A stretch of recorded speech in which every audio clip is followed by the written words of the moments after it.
దండకారణ్యంలో ఏమైతుంది? ఛత్తీస్‌గఢ్ అడవుల్లో మావోల ఎన్‌కౌంటర్ అనేది నిజమా? అబద్ధమా? మావోయిస్టు అగ్రనేత చలపతి చనిపోయాడని చెప్పేసి భద్రతా దళాలు, బలగాలు, అధికారులు వాళ్ళు చెప్తూ ఉంటే, లేడు చలపతి బతికే ఉన్నాడని చెప్పేసి మనకు వార్తలు కూడా వినిపిస్తున్నాయి. దీని గురించి చాలా డీటెయిల్స్‌గా పౌర హక్కుల సంఘం అధ్యక్షులు ప్రొఫెసర్ గడ్డం లక్ష్మణ్ గారిని అడిగి తెలుసుకుందాం. సార్ చెప్పండి, అసలు ఆ చలపతి బతికే ఉన్నారంటున్నారు. నిజమా? అబద్ధమా? ఏంటి మావోయిస్టుల ఈ ఎన్‌కౌంటర్ల మీద మీరేం చెప్తారు? అంటే మావోయిస్ట్ పార్టీ కేంద్ర కమిటీ సభ్యుడు చలపతి మొదలైతే చనిపోయిందనే వార్త వచ్చింది. ఇంకా మరి చనిపోయిండా బ్రతికే ఉన్నాడా అనే విషయము ప్రజలకు ఆ పార్టీ సంబంధిత పార్టీ తెలియజేస్తుంది. అయితే మనం దాన్ని తేల్చడానికి మనకు ఆ సాధికారత లేదు. అయితే ఒక్క విషయం ఏంటంటే తెలంగాణ రాష్ట్ర కార్యదర్శి దామోదర్ కూడా మొన్నటి ఎన్కౌంటర్లో 16 నాడు జరిగిన ఎన్కౌంటర్లో మృతి చెందినట్టుగా సమాచారం పేపర్లు చాలా పెద్ద ఎత్తున రాసినాయి. ఫ్రంట్ పేజీల్లో రాసిండ్రు. మళ్ళీ తర్వాత చూస్తే ఒక రోజు 2 రోజులు 3 రోజుల కల్లా దామోదర్కు సేఫ్గానే ఉన్నాడు అని మనకు వార్తలు వస్తూ ఉన్నాయి. అయితే ఆ పార్టీ ప్రకటించాలి, ప్రకటించేంతవరకు ఏమీ చెప్పలేము. కాకపోతే పోలీసులు ప్రకటించిన దాన్ని బట్టి పోలీసులకు కూడా పక్క సమాచారం ఉంటుంది. పోలీసులకు సమాచారం ఎట్లుంటుందంటే లొంగిపోయిన నక్సలైట్లను కానీ లేకపోతే కోవర్టులో ఉన్న వాళ్ళని కానీ తీసుకుపోయి బాడీలను ఐడెంటిఫై చేపిస్తారు. అంటే ఏంటి, వరుసగా మావోయిస్ట్ అగ్రనేతలు, కీలక నేతల్ని చనిపోయారు, హతమయ్యారు అని చెప్పేసి చెప్తున్నారు. పలానా మావోయిస్ట్ అగ్రనేత, కీలక నేత ఎదురుకాల్పుల్లో మృతి అని చెప్పేసి చెప్తున్నారు. అంటే ఇది ఒక రకంగా ఒక ప్రాపగండా అనుకోవచ్చా, లేక పోలీసులది ఎట్లా అర్థం చేసుకోవచ్చు దీన్ని? అంటే ఆ పార్టీకి మనం రాజకీయాలు మాట్లాడటం కాదు, కానీ హక్కుల కోణంలోంచి ఒక విశ్లేషణ చేస్తే ఈ ఎదురు దెబ్బలు అయితే ఏవైతే ఉన్నాయో, ఈ ఒడిదుడుకులు, ఎదురు దెబ్బలు, ఈ తాకిడులు ఆ పార్టీకి కొత్త ఏమి కాదు. కేంద్ర కమిటీ సభ్యులు ఇప్పుడు ఈ 2024 జనవరి 1 నుంచి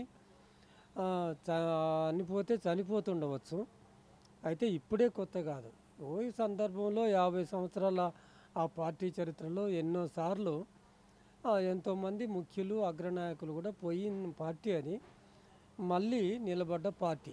అంటే ఇప్పుడు మనకు కొత్తగా లేకపోతే వింతగా అనిపిస్తుంది, కానీ ఇందులో ఆశ్చర్యపోయింది ఏమీ లేదు. కాకపోతే ఏంటంటే ఈసారికి గతంలోకి ఉన్న తేడా ఏమిటంటే తీవ్రత భయంకరంగా ఉంది. అంటే ఇప్పుడు ఎదురు కాల్పులు అంటే రెండు వైపులా కాల్పులు జరగాలి. ఈ వాళ్ళు కాల్పులు మొదలు పెడితే వీళ్ళు ఆత్మరక్షణ కోసం కాల్పులు జరపాలి. ఎదురు కాల్పుల్లో రెండు వైపులా ప్రాణ నష్టం జరగాలి. కానీ ఒకవైపు నుంచి అంటే మావోల వైపు నుంచే ప్రాణ నష్టం జరుగుతుంది, వాళ్ళే చనిపోతున్నారు. దీన్ని ఎదురు కాల్పులు అనాలా, ఒకవైపు నుంచి ఎదురు దాడి అనాలా? అయితే ఆ ఎదురు కాల్పులు అనేదాన్ని మీరు చెప్పారు, మళ్ళీ కొంచెం వివరంగా చెప్తాను. ఎదురు కాల్పులు అంటే పోలీసులు కోంబింగ్కి వెళ్తే అసలు కోంబింగ్కి ఎందుకు వెళ్ళాలనేది పెద్ద సమస్య. ఓ కీకారణ్యంలో ఏముంది అని పోతారు, వెళ్ళి ఎందుకు పోయేది? పోవాల్సిన అవసరం ఏముంది? వీళ్ళవైన ప్రాణాలే కదా. పోయేటప్పుడు కానీ వచ్చేటప్పుడు కానీ వాళ్ళ చేతుల్లో పడితే వీళ్ళ ప్రాణాలు ఎగిరిపోతాయి కదా. అంత సాహసం చేయాల్సిన అవసరం ఏముంది ఈ పోలీసులకు? సరిపోతున్నారు. అట్లా కోంబింగ్ పోయిన క్రమంలో ఎక్కడైనా సమావేశమైన నక్సలైట్లు అసలు వాళ్ళు వచ్చేది ముందే తెలుస్తుంది. ఇక సమావేశం అవుతున్నప్పుడు వీళ్ళు చూసేది ఏంది, తారసపడేదేంటి, తారసపడతారని ఒక కథ అల్లుతారు. తారసపడినప్పుడు నక్సలైట్లు తారసపడినప్పుడు మేము లొంగిపోండి అన్నాం. లొంగిపోకపోగా ప్రతిగా మా మీదనే కాల్పులు జరిపినారు. ఆత్మరక్షణ చేసుకోవటం కోసం మేము కాల్పులు జరిపినాం. ఆ హోరాహోరీ గంట సేపు 3 గంటల సేపు ఒక యుద్ధమే జరిగింది. తీరా పోయి చూస్తే కాల్పులు ఆగిపోయిన తర్వాత పోయి చూస్తే అక్కడ ఇన్ని శవాలు పడి ఉన్నాయి అని కథనం ప్రతిసారి 50 సంవత్సరాలుగా ఎన్కౌంటర్ల పర్వం మొదలైన కానుంచి ఇదే కథనాన్ని ఆ పోలీసులు చెప్పుకుంటూ పోతున్నారు. అదే కనుక నిజమైతే అది ఎదురుకాల్పులు. అంటే ఎదురుకాల్పులు అంటేనే అది కాదు, మేము ఎదురుకాల్పులు అంటేనే బూటకము అనే దాన్ని ప్రజల్లో నిర్ధారణగా చేసేసినాం. ఇప్పుడు ప్రజలు కూడా ఎదురుకాల్పులు అంటే అది బూటకం అని అనుకుంటారు. మరి బూటకపు ఎదురుకాల్పులు అంటే ఏంటి? బూటకపు ఎదురుకాల్పులు అంటే నిద్రపోయినప్పుడు, పడుకున్నప్పుడు లేదా ఒక చోట విశ్రాంతి చెందినప్పుడు ఆ, లేకపోతే వీళ్ళు ఇన్ఫార్మర్స్ పోయి వాళ్ళకు సమాచారం ఇస్తే మూకుమ్మడిగా దాడి చేసి తూటాల వర్షం కురిపించి మళ్ళీ ఎదురు కాల్చడానికి అవకాశం లేకుండా కాల్చుతున్నారు కనుక ఇది బూటకపు ఎన్కౌంటర్ అని అంటున్నాం. బూటకపు ఎన్కౌంటర్ అంటే పోలీసుల వైపు నుంచే ఏకపక్షంగా ఏకదాటిన కాల్చటం కానీ, లేదా ప్రాణాలతో పట్టుకొని కాల్చి చంపటం కానీ, లేదా విషప్రయోగం చేసిన తర్వాత వాళ్ళు స్పృహ కోల్పోయినప్పుడు పట్టుకొని కాల్చి చంపటం కానీ మాత్రమే 99% ఇటువంటి ఎన్కౌంటర్లు జరుగుతున్నాయి. కానీ ఎక్కడ కూడా మనం అనుకుంటున్న అర్థంలో ఎదురుకాపులు జరిపేది కాదు. అంటే తాజాగా జరిగింది కూడా విషప్రయోగం చేసి వాళ్ళు అచేతన స్థితిలో పడిపోయి ఉన్నప్పుడు వాళ్ళను 1000 మంది బలగాలు వెళ్ళి కాల్పులు చేసి చంపేశారు, హతమార్చారని చెప్పేసి ఒక వార్తలు అవన్నీ వినిపిస్తున్నాయి సోషల్ మీడియాలో. ఇట్లా నిజమా అబద్ధమా ఎంతవరకు నమ్మొచ్చు అంటారు?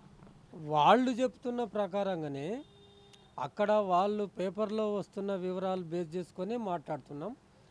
వాళ్ళు చెప్తున్న ప్రకారంగానే అక్కడ ఒక 60 మంది నక్సలైట్లు సమావేశమైందని వీళ్ళకు సమాచారం ఉందట. ఒక 60 మంది నక్సలైట్లను పట్టుకోవడం కోసం వీళ్ళు పోయింది ఎంతమంది అంటే ఒక 1000 మంది పోయిండ్రు. 1000 మంది పోయిండ్రు నిజమే. ఇప్పుడు నేను చెప్పినట్టుగా పట్టుకోవటం కోసము, వాళ్ళను సజీవంగా పట్టుకోవడం కోసము పోలీసుల డ్యూటీ ఏంది?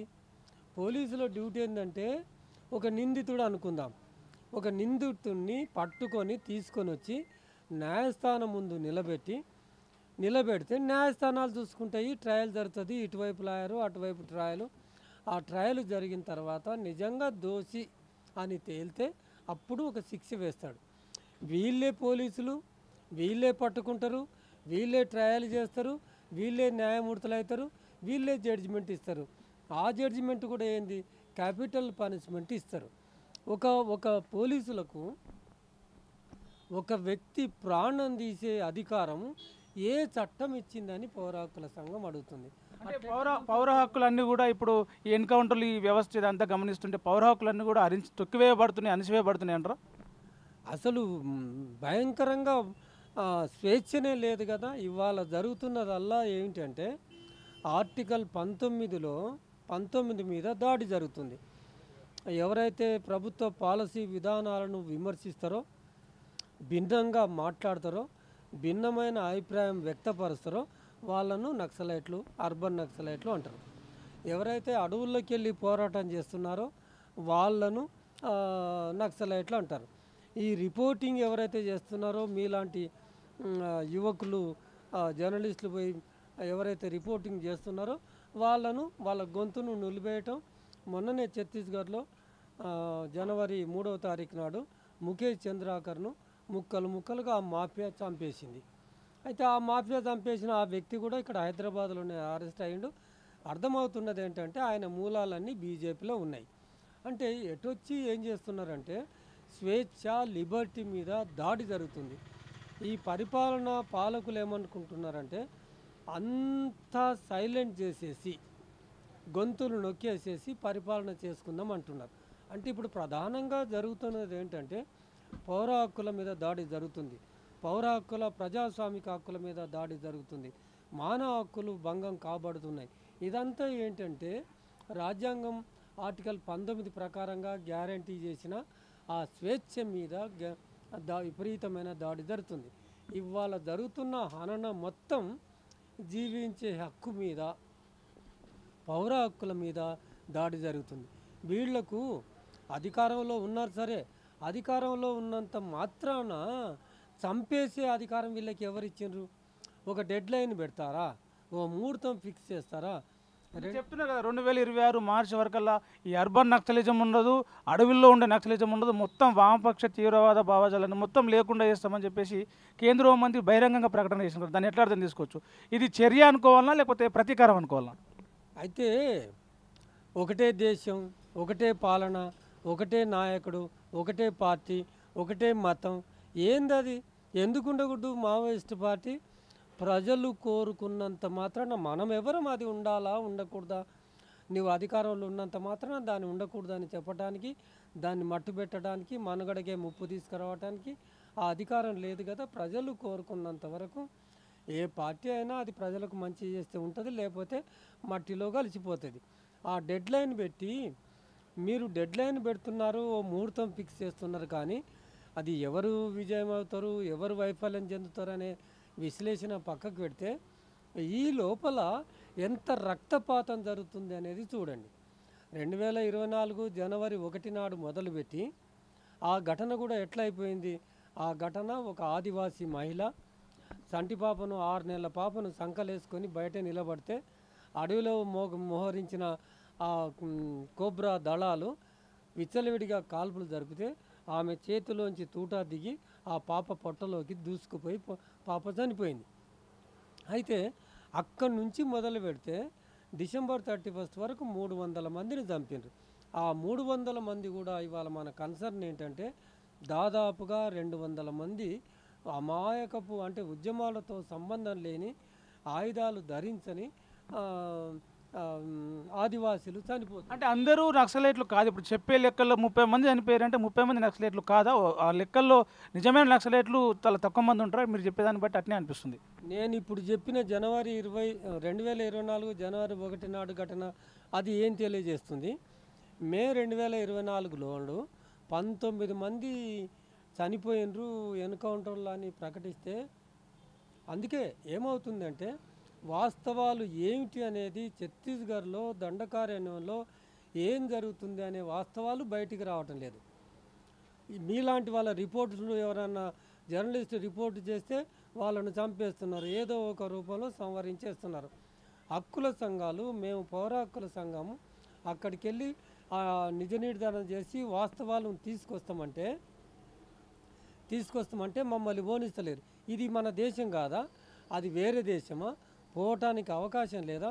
అక్కడ ఏం జరుగుతుందో సమగ్ర సమాచారం రావటం లేదు. అయినా కానీ మనకున్న ప్రయత్నాలు చేస్తే మీకు ఒక ఘటన చెప్తా. మే 2024 నాడు జరిగిన ఎన్కౌంటర్లో 19 మంది చనిపోయిండ్రు అని మనకు అందుతున్న వాళ్ళు రిలీజ్ చేస్తున్నది. అంటే ఎవరుని రాణిస్తలేరు కనుక పోలీసు వాళ్ళు ఏం చెప్పిండ్రో అదే వ్యాపించిపోతుంది, అదే నిజమని అనుకుంటున్నారు ప్రజలు. మీకు చెప్తున్నాను, మీ ద్వారా, మీ మీడియా ద్వారా, చనిపోయిన వాళ్ళందరూ నక్సలైట్లు కానే కారు.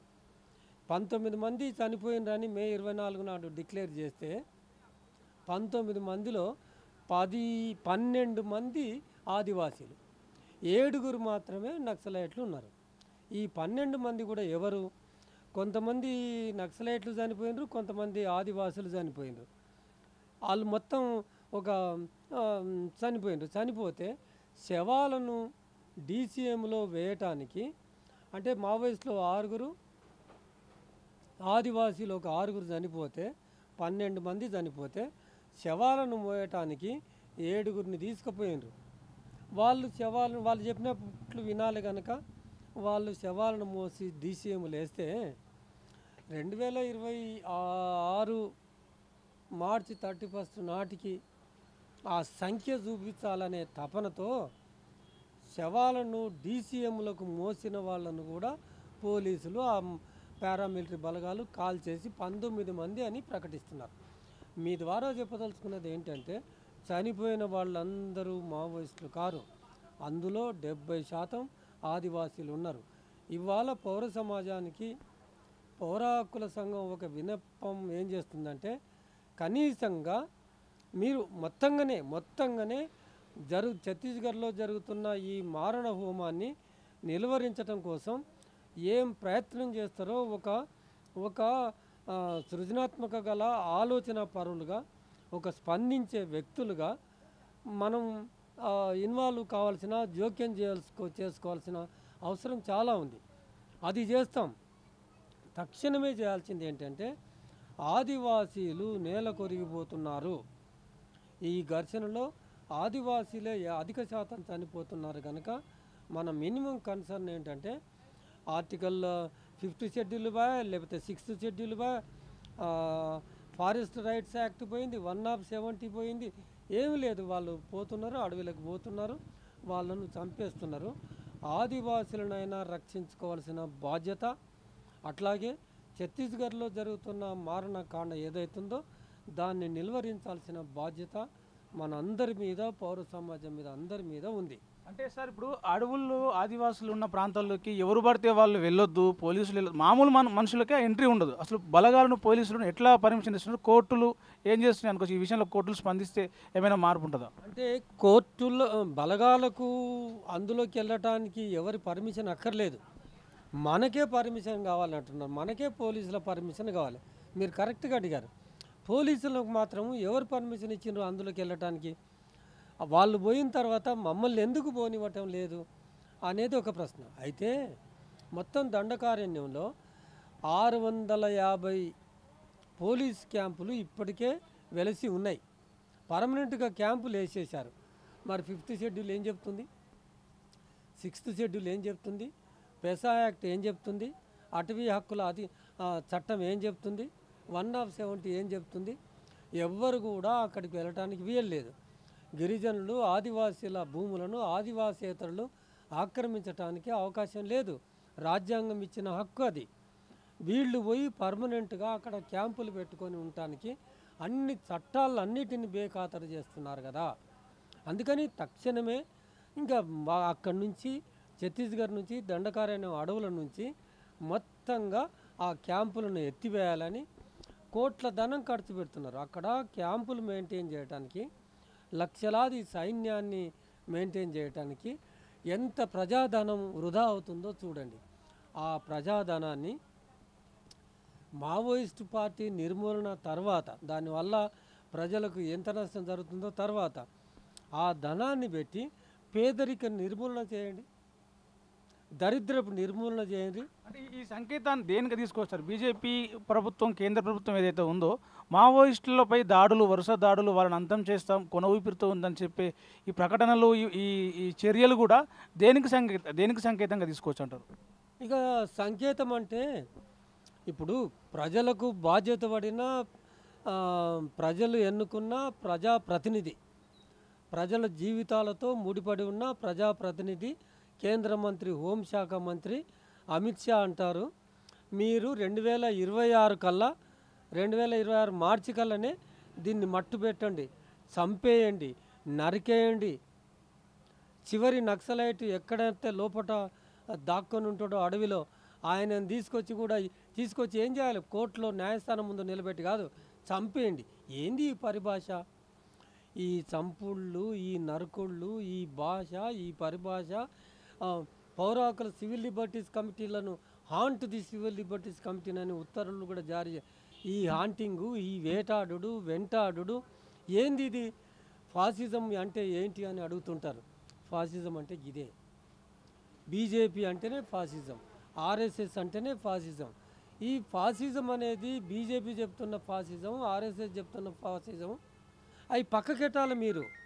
మీరు ఇవాళ మాకు హోంమంత్రి, మీ పాలసీలు అవన్నీ పక్కకెట్టి వచ్చి ఒక చట్టబద్ధంగా భారత రాజ్యాంగం ప్రకారంగా, భారత వ్యవస్థలో ఏర్పాటు చేసుకున్న చట్ట ప్రకారంగా చట్టబద్ధ పాలన చేయాలి. కానీ ఈ నరకుళ్ళు, చంపుళ్ళు ఆ చట్టాలు చెప్తున్నాయా?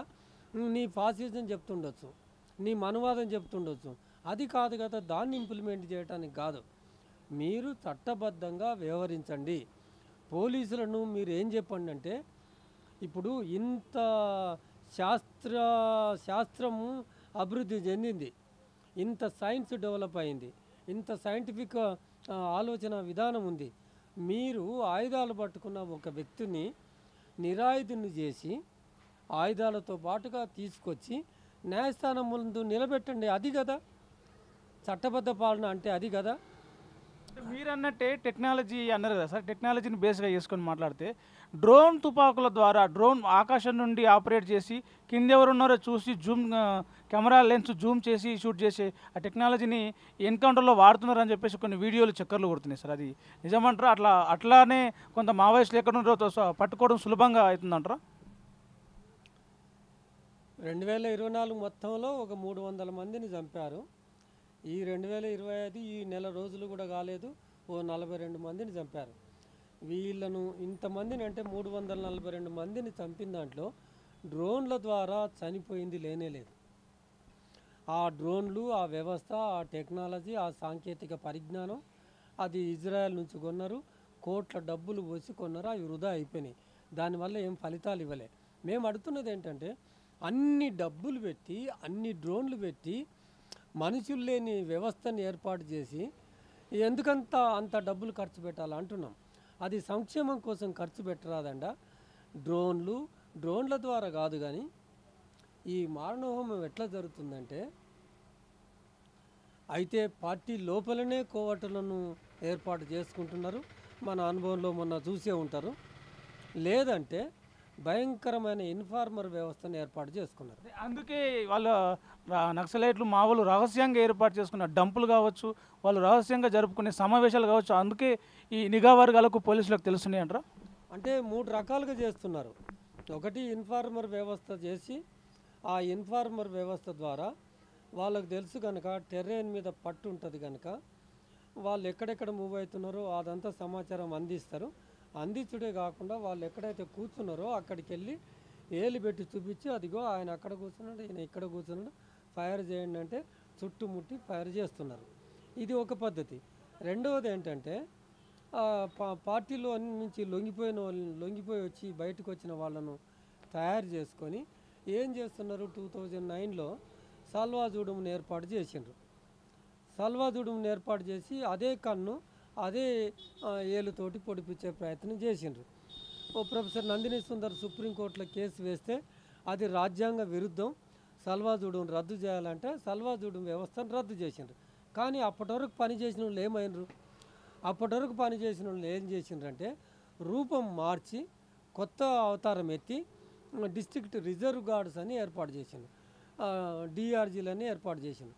వాళ్ళు ఒకప్పుడు పార్టీలో చేసిన వాళ్ళే కనుక అదే ప్రాంతంలో తిరిగిన వాళ్ళు కనుక ఆ ప్రాంతం మీద ఆ టెర్రైన్ మీద బాగా పట్టున్న వాళ్ళు కనుక వాళ్ళు ఆ అడవిలో తిరగలుగుతున్నారు, పార్టీకి నష్టం చేయగలుగుతున్నారు. కానీ వీళ్ళే సిఆర్పిఎఫ్ బలగాలు పొయ్యి సాధించుకొచ్చిన ఘనత ఏం లేదు. అయితే దానికి సంబంధించి ఇవాళ శభాష్ అంటున్నారు. ఆయన జిష్ణుదేవ్ వర్మ శభాష్ అని వాళ్ళ భుజాలు తట్టి శభాష్ అంటున్నారు. హోమ్ మినిస్టర్ కూడా, కేంద్ర హోంశాఖ మంత్రి కూడా, అమిత్ షా కూడా వాళ్ళను మెచ్చుకుంటున్నాడు. ఈ అవార్డు లేనిది, ఈ రివార్డు లేనిది, చంపిన వాళ్ళు మంచులను చంపిన తర్వాత ఏదైతేనేమి హంతకులను అభినందించటం ఏంటి? ఎటు పోతుంది ఈ దేశము? ప్రజాస్వామిక వ్యవస్థలో ఉన్నామా, మరి ఇంకెక్కడన్నా ఉన్నామా? సాధ్యమా సార్, సాధ్యమా ఇలాంటి చర్యల ద్వారా ఒక భావజాలాన్ని, ఒక ఉద్యమాన్ని కంప్లీట్గా లేకుండా చేయడం, పూర్తిగా కొన ఊపిరితో కాదు అసలు ఊపిరితో లేకుండా చేయడం సాధ్యమంటారా? అందుకే అంటున్నాను, కొన ఊపిరితో ఉన్నది బీటలు బారిపోతున్నాయి, ఎర్రకోటల బీటలు బారిపోతున్నాయని ప్రకటనలు అమిత్ షా చేస్తున్నాడు. అయితే కొన ఊపిరితో ఉన్నారని మీరే అన్నారు కదా, కొన ఊపిరితో చంపటం న్యాయం కాదు కదా. మరి రేపటి నుంచి ఇక ఎన్కౌంటర్లు ఉండవు, కొన ఊపిరితో ఉన్నారు, కొట్టుకొని వాళ్ళే చచ్చిపోతారని మీరైతే ఎన్కౌంటర్లు ఆపండి. ఇక మీరు అడిగినట్టుగా అది అంతం చేస్తారా? ఆయన ప్రకటించినట్టుగా అంతం చేస్తాడా? ఆయన ప్రకటించినట్టుగా అంతం చేయాలంటే ఈయన ఒక్కడే కొత్త హోమ్ మినిస్టర్ ఏం కాదు. భారతదేశానికి ఎంతోమంది హోమ్ మినిస్టర్లు ఉన్నారు, మన రాష్ట్రానికి ఎంతోమంది హోమ్ మినిస్టర్లు అదే ప్రకటన చేసిండ్రు. ఏమని? మొత్తం అంతం చేస్తాం, తుదముట్టిస్తామన్నారు. మరి ఏది ఎక్కడ కాలేదు.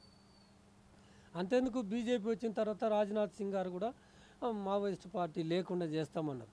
అమిత్ షా వచ్చిన తర్వాత 2023 పార్లమెంటరీ ఎలక్షన్లో అసలు మావోయిస్టు రహిత భారతదేశాన్ని నిర్మితమైన తర్వాతనే ఎలక్షన్లకు పోతున్నాడు. మరి ఎక్కడైంది? ఏమైంది? వాళ్ళు అక్కడ ఉండగానే ఇక్కడ ఎలక్షన్లు జరిగినాయి కదా.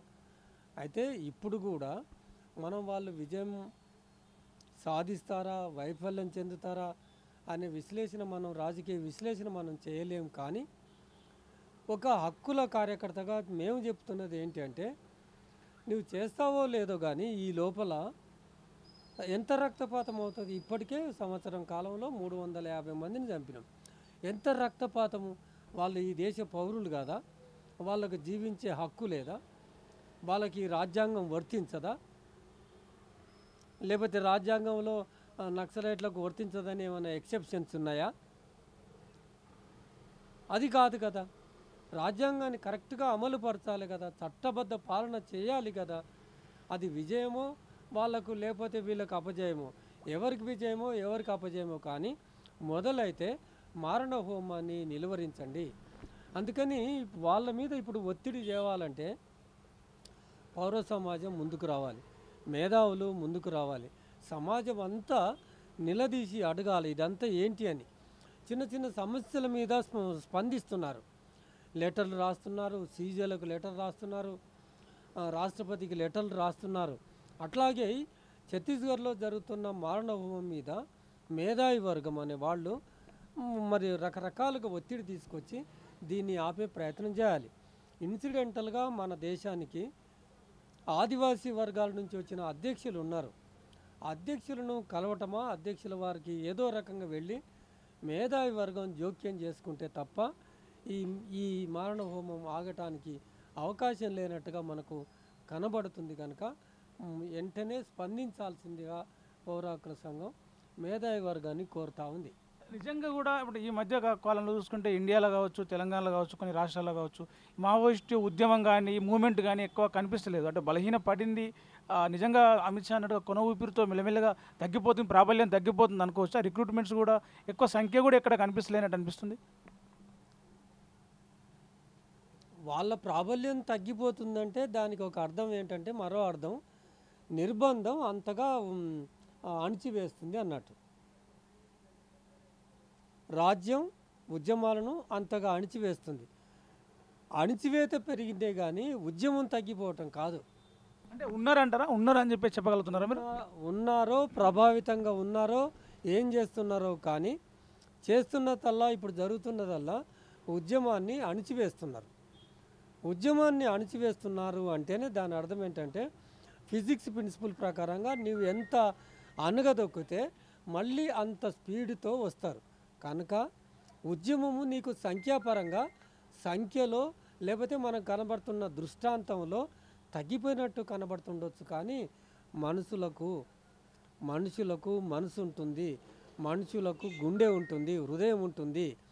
ఆ హృదయం, ప్రజల హృదయం రగిలిపోతుంది అనేది మీరు ఒక్కసారి గుర్తుంచుకోండి. ఇప్పుడు చలపతి చనిపోయినా, లేకపోతే కిషన్జీ చనిపోయినా, అలాంటి పెద్ద పెద్ద అగ్రనాయకులు చనిపోయినా అక్కడ ఆ ప్రజల, పేద ప్రజల వాళ్ళు అందులో భాగమైపోయి వాళ్ళ జీవితాలలో పెనవేసుకొని పోయి వాళ్ళ జీవితాలను మెరుగుపరచడంలో మమేకమైపోయిన వాళ్లను వాళ్ళు ఎట్లా తీసుకుంటారు? ప్రజలు ఎట్లా ఆలోచిస్తారు? అది ఎన్నడో ఓసారి సుప్రీంకోర్టు ఏం చెప్పిందంటే, ప్రజల్లో ఈ అణచివేసే విధానం వల్ల ఆగ్రహం పెరిగిపోతుంది. ఆ పెరిగిపోయిన ఆగ్రహం ఎప్పుడో ఓసారి ప్రెషర్ కుక్కర్ లాగా బగ్గున పేలిపోతుంది అని సుప్రీంకోర్టే చెప్తుంది. మరో సందర్భంలో సుప్రీంకోర్టే మన సొంత భారతదేశ బిడ్డలను చంపటం ఏంటి, ఇట్లా చంపటం ఏంటి అని చెప్తా ఉంది. మీరు సుప్రీంకోర్టు ఆదేశాలు కూడా అనుసరించకపోతే ఇంకా ఇది ప్రజాస్వామ్య యొక్క పాలన చేస్తున్నారా మీరు? చట్టాలను అనుసరిస్తున్నారా మీరు అనేది పెద్ద ప్రశ్న మనకి. అంటే అణచివేత ఎక్కువైంది, కానీ నక్సలైట్ల మా ఉద్యమం కావచ్చు, వామపక్ష ఉద్యమం కావచ్చు ఎక్కడా తగ్గలేదు. కాకపోతే అణచివేత వల్ల కనిపించట్లేదు అంతే. మళ్ళీ ప్రజలందరూ కూడా ఒక ఆవేశంతో, ఒక ఆగ్రహంతో మళ్ళీ ముందుకు వస్తారు. అమిత్ షా చెప్పినట్టుగా కొన ఊపిరితో అట్లా ఏమీ లేదు అని చెప్పేసి పౌర హక్కుల సంఘం అధ్యక్షులు ప్రొఫెసర్ గడ్డం లక్ష్మణ్ గారు చెప్తున్నారు.